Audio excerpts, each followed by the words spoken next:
y un saludo una vez más a todos aquellos que están conectados en este momento para participar de este culto importante donde nuestra vida se demuestra a través de acciones que tenemos sed de Dios, tenemos necesidad de Dios. Dios no está buscando mejores proyectos ni mejores edificios. Dios está buscando mejores personas que busquen su espíritu.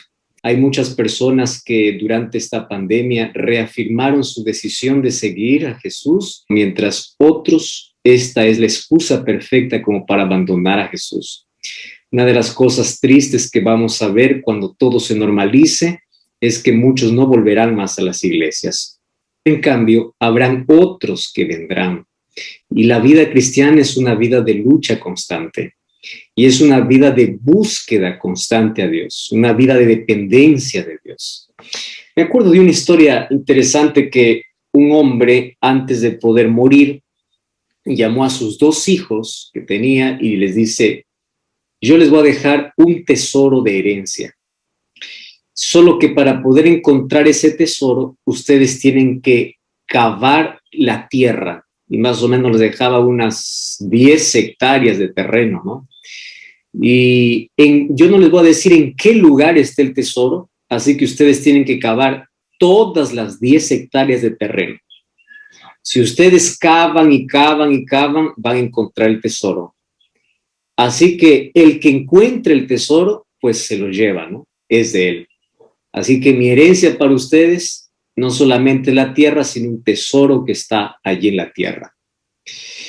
Y allí los 2 jóvenes todavía, después que ya enterraron al padre, se miraron el uno al otro y dijeron: vamos a hacer un trato, pues.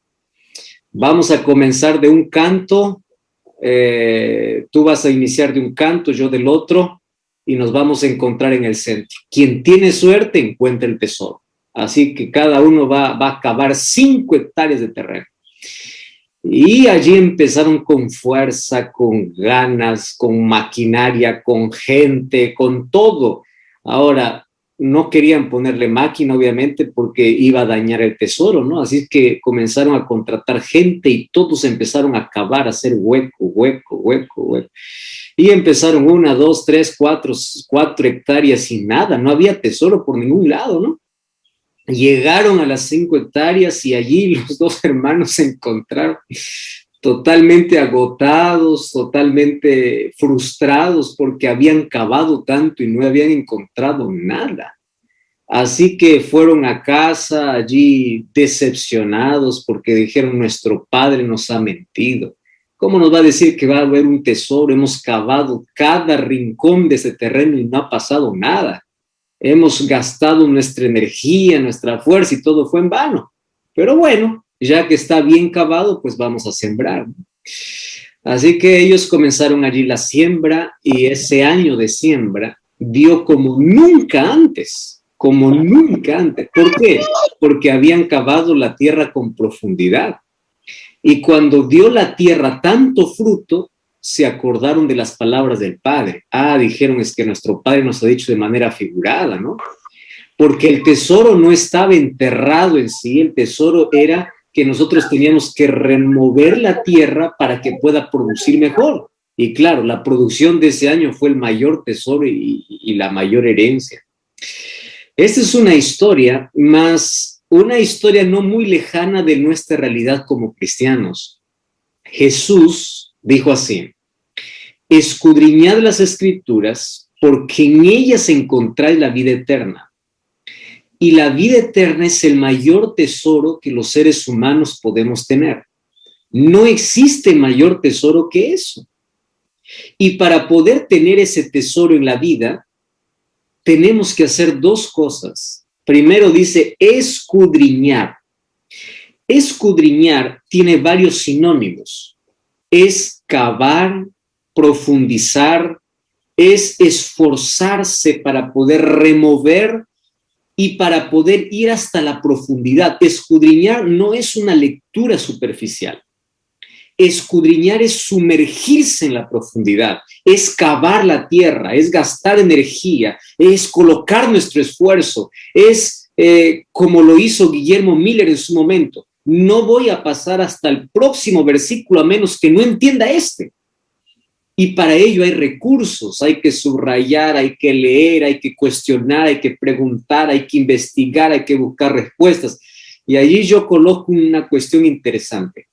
Si tú para ser profesional, o sea, para ser un arquitecto, para ser un ingeniero, para ser un psicólogo, para ser un médico, tienes que esforzarte, tienes que estudiar, tienes que investigar, tienes que hacer todo eso. Si para eso necesitas años de estudio, de desvelo, de esfuerzo, la pregunta es, ¿cuánto más para nuestra salvación? ¿Ustedes se dan cuenta a veces del descuido que tenemos? Para nuestra salvación dedicamos el tiempo mínimo y para las cosas, otras cosas personales, el tiempo máximo. Hay materias que a ti nunca te gustaron, pero tuviste que estudiarlo y tuviste que entenderlo. Hay cosas en la vida que tú tienes que hacerlo porque sabes que finalmente vale la pena. Y en la salvación, Jesús fue muy claro cuál debe ser nuestra actitud para encontrar el mayor tesoro.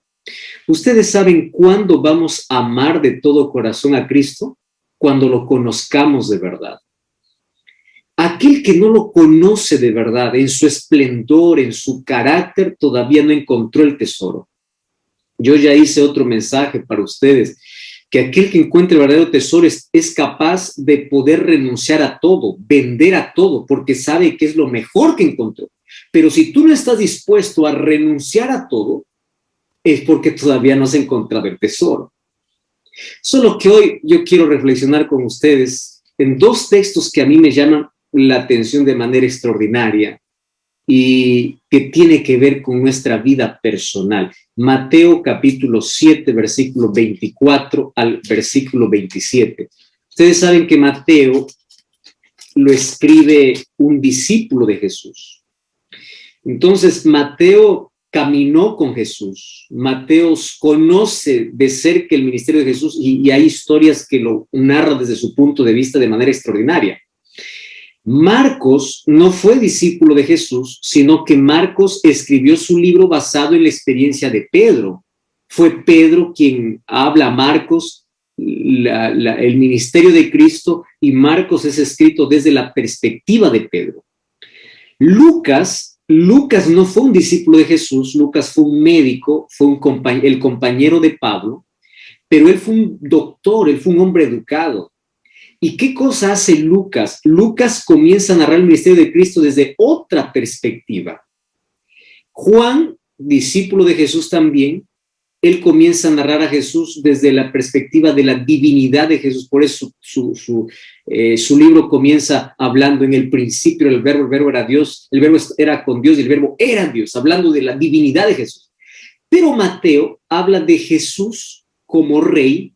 Y en el capítulo 5, cuando habla acerca del sermón de la montaña, que va hasta el capítulo 7, habla acerca del reino de los cielos. Por eso es que todas las parábolas que dice el reino de los cielos es semejante, lo encontramos en Mateo, porque él quiere resaltar a Cristo como rey.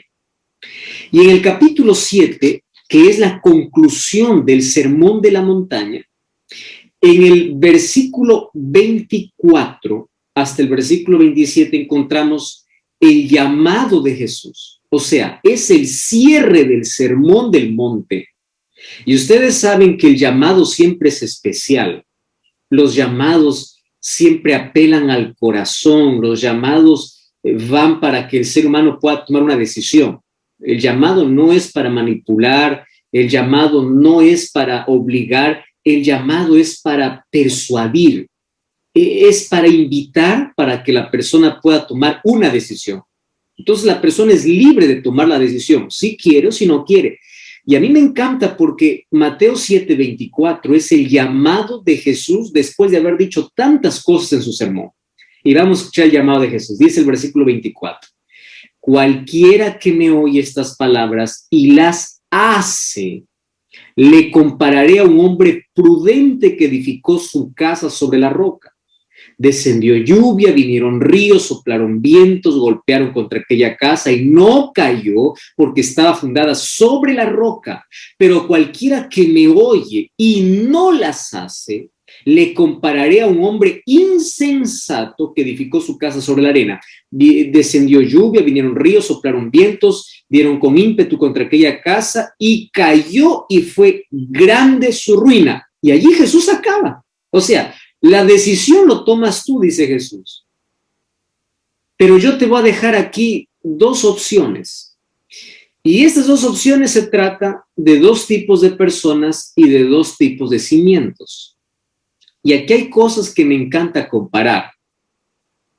Mírenme, los dos oyen la palabra, tanto el prudente, tanto el insensato. La diferencia entre el prudente y el insensato es que uno hace lo que oye y el otro oye, pero no hace. Qué interesante lo que Jesús está diciendo. Entonces la pregunta es, ¿quién soy? ¿Prudente o insensato? La palabra insensato es traducido también como tonto. Entonces, ¿a quién de los dos yo represento? Porque todos podemos oír la palabra. El asunto es hacer. Eso es lo primero. Y lo segundo es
sobre qué base estás construyendo, o sobre la roca o sobre la arena. ¿Por qué? Porque si hay algo en común es que ambos van a recibir las mismas tempestades.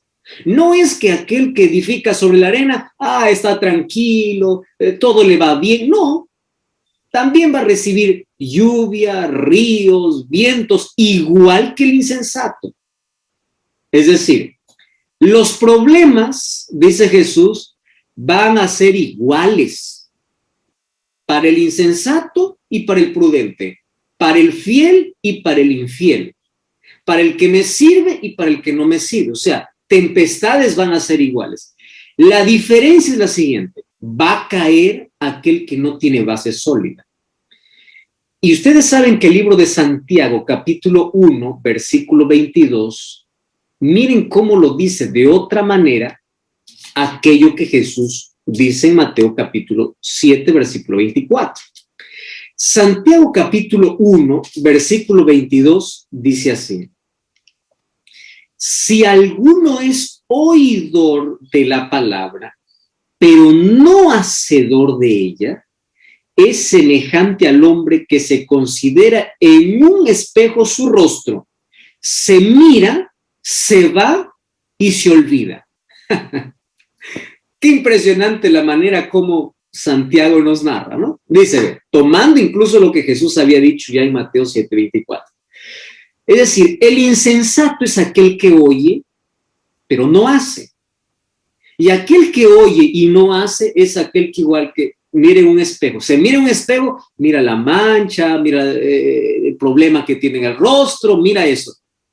Entonces deja de mirar se olvida cómo era y sigue igual, sigue con su vida.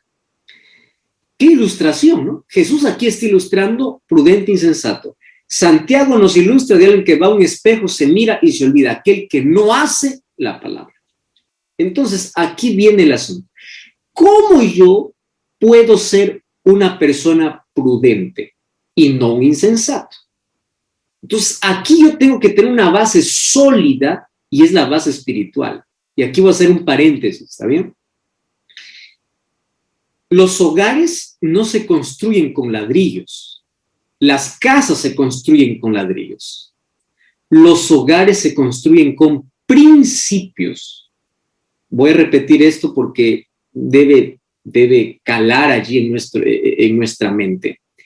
Las casas se construyen con ladrillos, pero los hogares se construyen con principios. ¿Cuál es el principio que Jesús aquí coloca?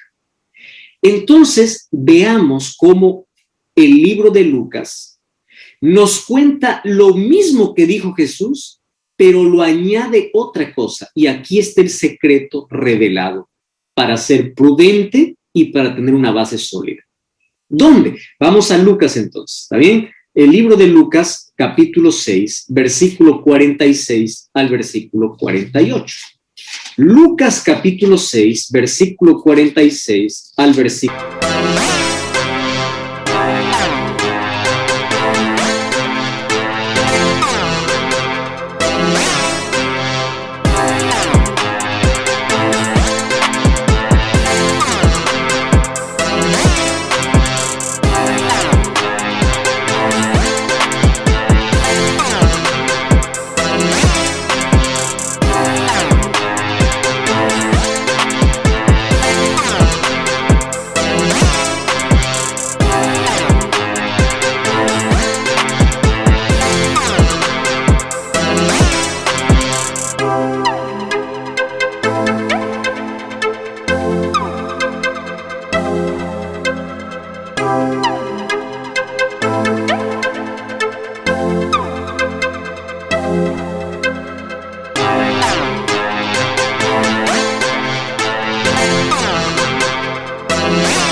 Versículo 48. Dice así, 6:46. ¿Por qué me llamáis Señor y no hacéis lo que yo digo? Lucas lo que está haciendo es un resumen del Sermón del Monte y aquí hace un resumen de la conclusión de Jesús. Dice así el versículo 47. El que viene a mí y oye mis palabras y las hace, os indicaré a quién es semejante. Al hombre que al edificar su casa, lo mismo que dice Mateo capítulo 7, pero aquí añade un asunto más. Miren lo que dice. Cavó y ahondó y puso su fundamento sobre la roca. Miren, acá hay tres cosas. Número 1, cavar. Número 2, ahondar. Y número 3, poner el fundamento sobre la roca. Y de ahí se repite lo que dice Mateo. Vino inundación, vinieron ríos, la casa no se pudo mover porque estaba fundada sobre la roca. Versículo 49. Pero el que oyó y no hizo es semejante al hombre que edificó su casa sobre la tierra o sobre la arena, sin fundamento. Aquí está el secreto de todo. ¿Cuál es el secreto? Entonces, tú tienes que primero ver sobre dónde vas a colocar tu vida, tu familia. Y la base, ¿quién es? Cristo. ¿Qué es? Su palabra. Muy bien. ¿Cómo yo soy prudente? ¿Cómo yo paso de ser oidor a hacedor? 3 verbos importantes. Cavar, ahondar, fundamentar. Eso es todo. Eso es el secreto de la vida. ¿Qué cosa es lo que tengo que cavar? Cuando tú vas a la Biblia, tú tienes que ir con un espíritu de poder aprender, no de quedarte en la superficialidad. Porque hay 2 maneras de poder en la Biblia. Uno es como turista y el otro es como explorador. ¿Sabes cuál es la diferencia? Un turista va, toma foto y punto, se acabó, ¿no? Se divierte y allí se acabó. Un explorador va, no se va solo a tomar foto, un explorador va a estudiar cada retazo de terreno. Ese es un explorador, va a explorar, él no se queda en la superficialidad. Y Dios no quiere lectores turistas, Dios quiere lectores exploradores. Entonces, para eso, ¿qué cosa tienes que hacer? Tienes que cavar, tienes que ahondar, tienes que profundizar. Cuando haces eso sobre la roca, que es Cristo, entonces vendrán lluvias, vendrán dificultades, vendrá tormenta, te podrá sacudir, pero nunca te podrá derribar. ¿Correcto? Te podrá sacudir, pero nunca te podrá derribar. Porque tu vida, tu familia, tiene un fundamento sólido. ¿Y ese fundamento cuál es? La palabra del Señor. Ese fundamento es Cristo, porque mientras más cavas en la Biblia, mientras más profundizas en la Biblia, te encuentras con la roca. Y esta roca es Jesucristo. Mis amigos, este es el secreto de vida. Fuera de esto no existe. Y voy a resaltar aquí un asunto que dije. Las casas se construyen con ladrillos. Los hogares o la vida se construye con principios. Y este es el principio que tú no debes dejar fuera. Haz tu culto diariamente. Busca a Dios cada día. No seas un lector superficial.